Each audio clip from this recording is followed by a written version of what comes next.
Have you ever noticed that the smarter you become, the lonelier you feel? It's a peculiar thing, isn't it? You'd think that intelligence would connect you to people, that seeing more, understanding more, would bring you closer to others. But it doesn't. Instead, it separates you. You walk into a room, and everyone is laughing at something you don't find funny, talking about things that seem trivial, surface level, safe.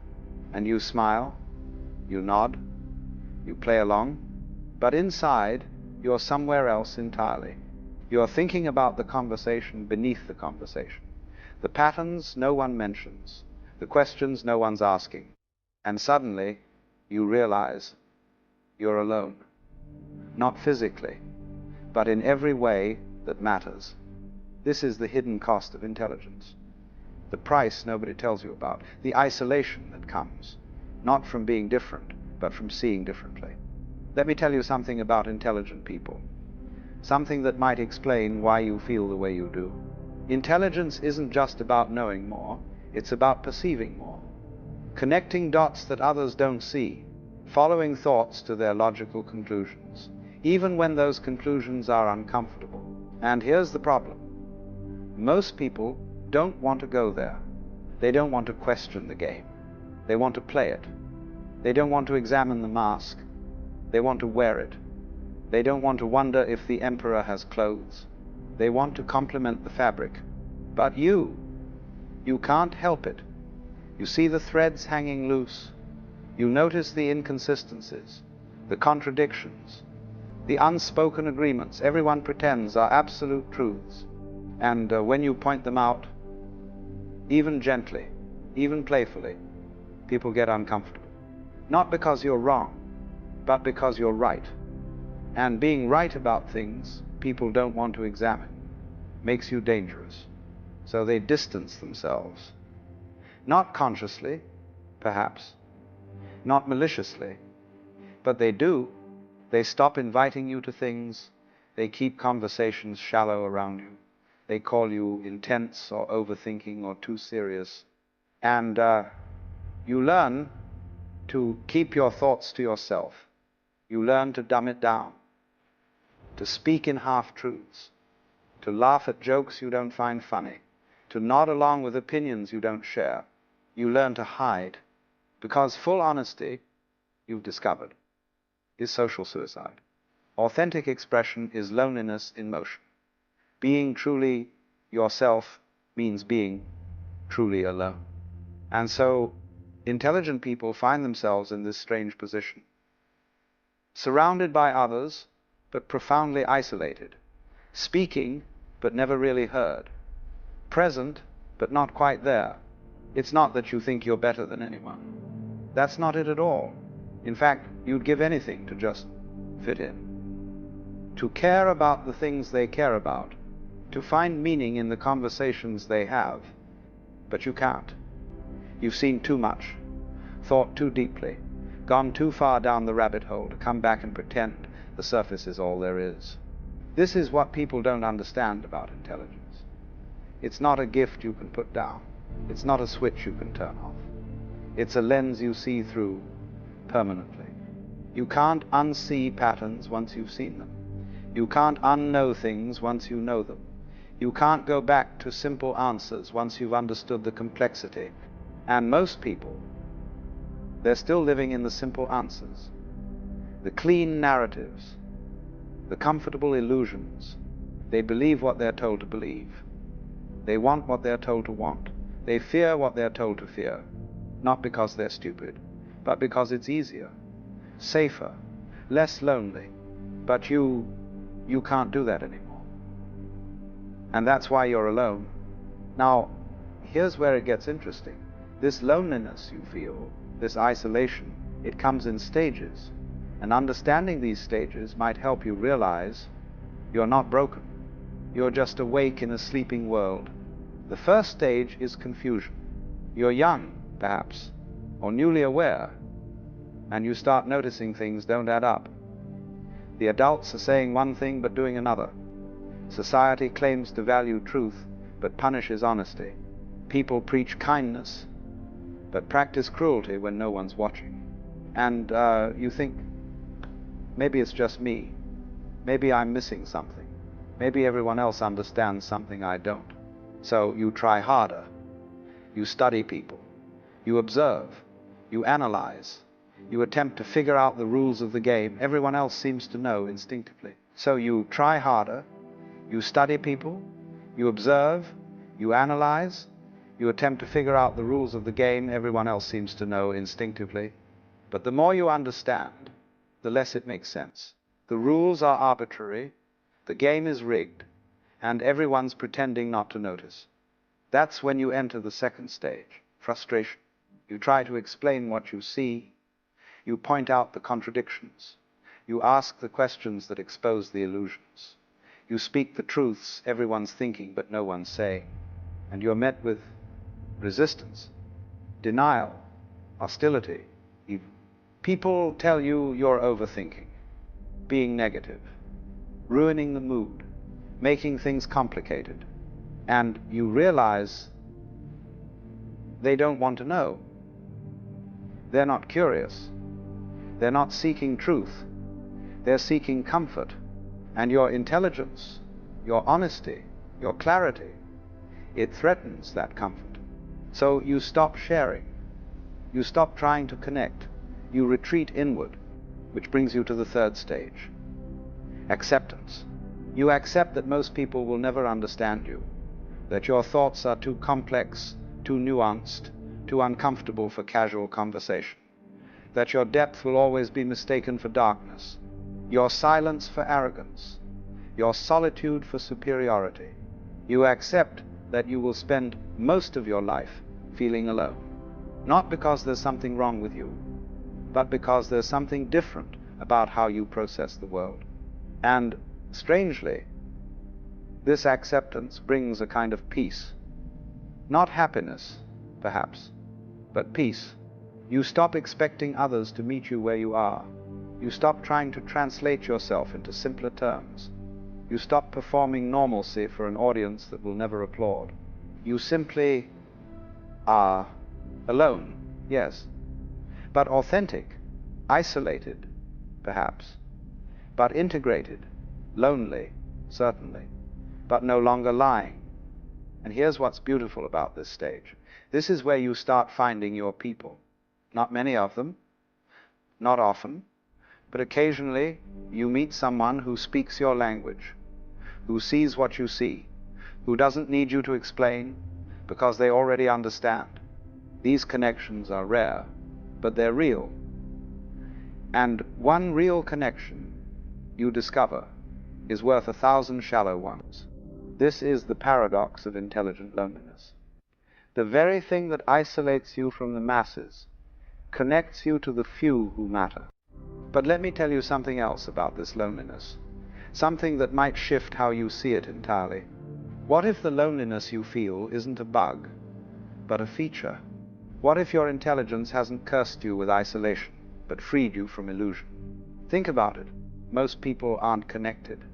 They're just clustered, huddled together for warmth, yes, but not truly seeing each other, not truly known.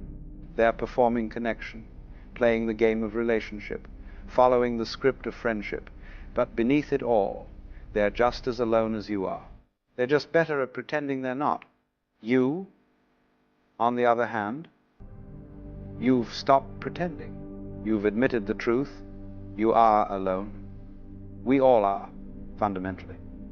Born alone, die alone, and in between, we have these brief moments of recognition. These fleeting instances where another consciousness touches ours, and we feel, for a moment, less singular. But intelligent people, they see this clearly. They don't need the illusion of constant connection to feel okay. They don't need the noise of endless socializing to drown out the silence of existence. They can sit with themselves, think with themselves, be with themselves, and find that it's enough. This is what people misunderstand about solitude. They think it's the absence of connection. But it's not. It's the presence of self. And for intelligent people, the self is endlessly interesting. You can spend hours in your own mind and never be bored, exploring ideas, following thoughts, building worlds of possibility, tearing them down, rebuilding them differently. Your intelligence gives you this gift, the ability to be alone without being lonely, to be in solitude without suffering. But society, it doesn't celebrate this. It pathologizes it. It calls you antisocial, isolated, depressed. It assumes something is wrong with you because you're not constantly seeking external validation and stimulation. But nothing is wrong with you. You're just operating on a different frequency. And yes, that frequency is less crowded. Yes, fewer people can hear it. But the ones who can, oh, the ones who can hear it truly hear you. Now, I want to address something important. The question you're probably asking yourself, is it worth it? Is intelligence worth the loneliness it brings? Would you trade your awareness for belonging, your clarity for comfort, your truth for togetherness? And here's what I'll tell you. You can't trade it. That's the thing. You can't unknow what you know. You can't unsee what you've seen. You can't dumb yourself down permanently, no matter how hard you try. You can pretend, yes. You can perform. You can code switch and mask and play small. But inside, you'll still be you, still thinking those thoughts, still seeing those patterns, still aware, and that internal dishonesty, that self-betrayal, it's far lonelier than any external isolation. Because when you abandon yourself to fit in with others, you lose the only companion you're guaranteed to have for your entire life, yourself. So, no, you can't trade your intelligence for belonging. But you can change your relationship with it. You can stop seeing your intelligence as a curse. Stop framing your loneliness as punishment. Stop believing something is wrong with you because you don't fit into a world that was never designed for people who think like you. Instead, you can see it for what it is. A different way of being, a different experience of life. Not better, not worse, just different. And different, it's always lonely. Always has been, always will be. The artist is lonely in a world of bankers. The mystic is lonely in a world of materialists. The philosopher is lonely in a world of pragmatists. And the intelligent person, they're lonely in a world that values agreement over truth. But here's the secret. Here's what changes everything. That loneliness, that isolation you feel, it's not keeping you from life. It is life. It's the human condition, laid bare. It's existence without the comforting lies we tell ourselves. Most people spend their entire lives running from this loneliness, filling every moment with noise, with people, with distraction. Anything to avoid feeling it, anything to avoid facing it. But you can't run from it. Your intelligence won't let you. It strips away the distractions. It sees through the noise. It recognizes the loneliness as fundamental. And once you stop running from it, once you turn and face it directly, something remarkable happens. It transforms.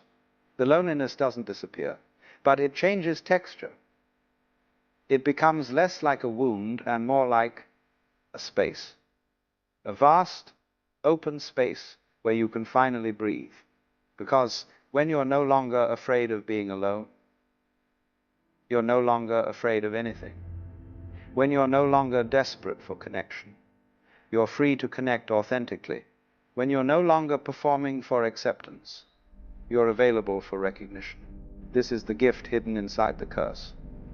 The freedom hidden inside the isolation. The strength hidden inside the loneliness. Intelligent people, when they embrace their solitude rather than resist it, they become dangerous in the most beautiful way. Dangerous to systems that rely on conformity. Dangerous to narratives that depend on unquestioning belief.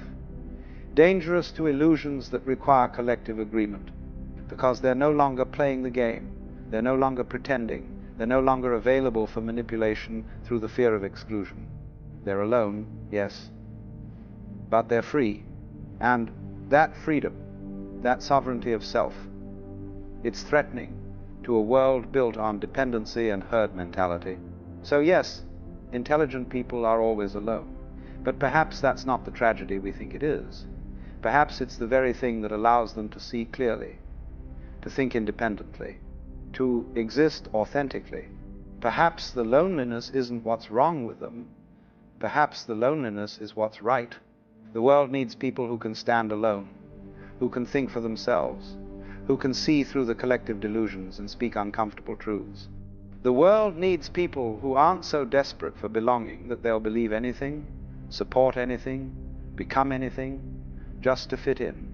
The world needs intelligent people, even if it doesn't always appreciate them, even if it doesn't always understand them, even if it leaves them feeling alone. So if you're one of these people, if you've felt this loneliness, let me say this to you. You're not broken, you're not defective, you're not too much or too intense or too anything. You're awake in a sleeping world. And yes, that's lonely, but it's also necessary. It's also valuable. It's also exactly what you're meant to be. The loneliness you feel isn't a sign you're doing something wrong. It's a sign you're doing something right. You're being true to yourself in a world that rewards falsehood. You're thinking for yourself in a world that demands conformity. You're standing alone in a world that insists on crowds. And maybe, just maybe, that's not a curse at all. Maybe it's the most profound gift you could ever receive. The gift of seeing truly, thinking clearly, being authentically, even if it means being alone, especially if it means being alone. Because in the end, the only person you need to understand you is you. And once you have that, once you accept that, once you embrace that, you're never really alone again. You're just free.